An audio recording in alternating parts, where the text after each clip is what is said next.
লামা সাইদি তুমি মরণি। শুনেছেন এটা আপনারা?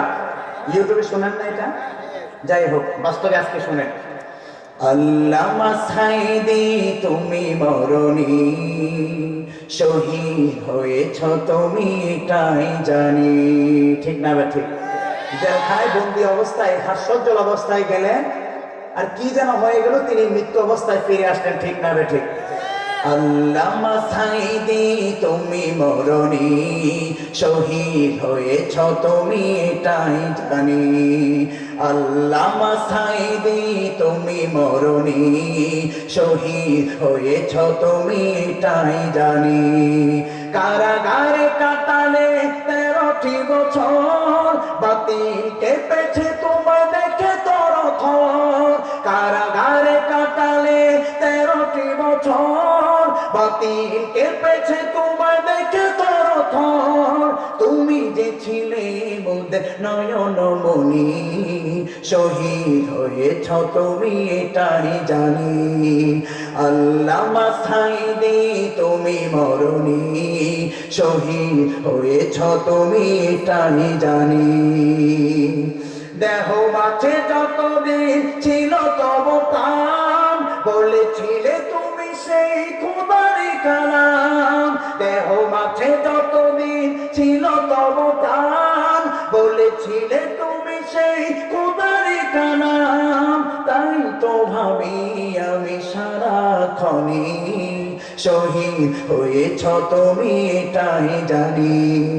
আল্লামা সাইদি তুমি মরণি, শহীদ হয়েছ তুমি এটাই জানি।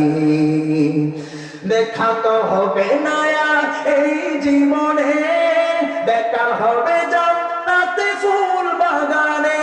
ঠিক না ঠিক? এই 90% মুসলমানের একটা আশা ছিল, আল্লামা দেওয়ার হোসেন সাইদি একদিন জেলখানা থেকে বের হবে। বের হওয়ার পর তিনি মুসলমানদেরকে কোরআনুল কারীম থেকে তাফসীর শোনাবেন, এই মনে বড় আমাদের আশা ছিল। কিন্তু আল্লাহ পাক রব্বুল আমিন হয়তো সেই আশা কবুল করে নাই। তবে আমাদের আশা, তিনি যে কোরআনের তাফসীর বাংলাদেশের 56,000 বর্গমাইলে পৌঁছে দিয়েছেন, এর বিনিময় হলো আল্লাহ তাআলা তাকে জান্নাত নসিব করেন, পড়ব আমিন। আল্লাহ তাআলা যেন সেদিন তার তাফসীর শোনার তৌফিক দান করেন, সকলে পড়ছি আমিন। দেখা তো হবে না আর এই জীবনে, দেখা হবে জান্নাতে ফুল বাগানে। দেখা তো হবে না আর এই জীবনে, দেখা হবে জান্নাতে ফুল বাগানে।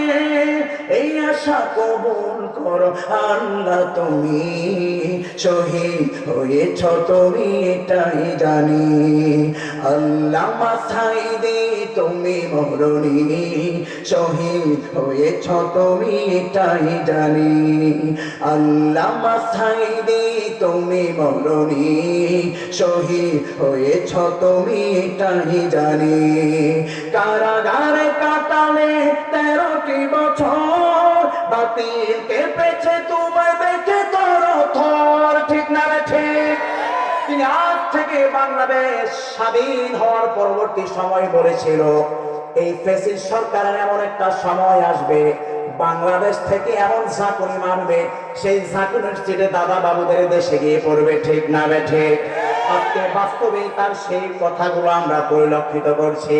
এমন বাংলাদেশের মানুষ ঝাঁকুনি দিয়েছে ছাত্র অভ্যুত্থানের মাধ্যমে, যে ঝাঁকুনি খেয়ে দাদা বাবুদের দেশে আশ্রয় নিয়ে সে কথা বলেন। ঠিক না বেঠে? কারাগারে কাটালে 13টি বছর, বাতিল কেঁপেছে তোমায় দেখে তরথর। তুমি যে ছিলে মোদের নয়নমণি, শহীদ হয়েছ তুমি এটাই জানি। আল্লামা সাইদি তুমি মরণি, শহীদ হয়েছ তুমি এটাই জানি। আর প্রিয় ভাইরা, আল্লামা সাইদি যেই বিপ্লবী চেতনায় তাফসীরের ময়দানে কোরআনের বাণীগুলো শুনিয়েছেন, এমন বিপ্লবী চেতনা আমাদের সকলের দরকার আছে না নাই? বিপ্লব মানে জীবন দেওয়া, বসে থাকা নয়, সেই কোনদিন আসবে না রে করো যদি ভয়। ঠিক না ঠিক? বিপ্লব মানে জীবনে দেওয়া বসে থাকা নয়, সেই কোনদিন আসবে নারী করহ যদি ভয়। আসবে বিজয় রক্ত আর জীবনের বিনিময়, আসবে বিজয় রক্ত আর জীবনের বিনিময়। বিপ্লব মানে জীবনে দেওয়া বসে থাকা নয়, সেই কোনদিন আসবে নারী করহ যদি ভয়। কোথা থেকে কোন বিন্দেশি শকুন আমার দেশে এসে সুযোগ বুঝে করলো তারা দেশটাকে দখল করে, ঠিক না বেঠে?